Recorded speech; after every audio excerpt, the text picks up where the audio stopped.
રાત્રે સુવો એ દરમિયાન કે મનને તમે પૂછજો કે મેં રાષ્ટ્ર માટે શું કર્યું ને મેં ધર્મ માટે શું કર્યું.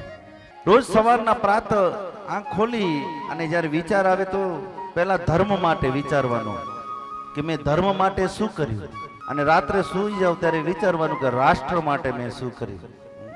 આ બે કામ તમારાથી હારા થઈ જાય ને જીવનમાં રોજે રોજો પાછો, તોય તમારી ભક્તિ છે ને દીપી ઉઠે, ખીલી ઉઠે. જરૂરી નથી કે માળા લઈને બેસો એને જ ભક્તિ કહેવાય. જ્યારે ભક્તિની વાતો છે તો ભક્તિના પ્રકાર સમજી લેજો. જરૂરી નથી કે તમે માળા લ્યો કે ધૂપેડા ફેરવો, દિવેલ કરો એને જ ભક્તિ કહેવાય. રાષ્ટ્રની સરહદ ઉપર ઉભેલો આપણો યુવાન છે, ભલે ને બંદૂક લઈને ઊભો છે, પણ એ ભક્તિ કરે છે. ઈ ભક્તિ કરે છે એટલે આ ભક્તિ થાય છે, અને ઈ ભક્તિ કરે છે ને રાષ્ટ્ર ભક્તિ કહેવાય.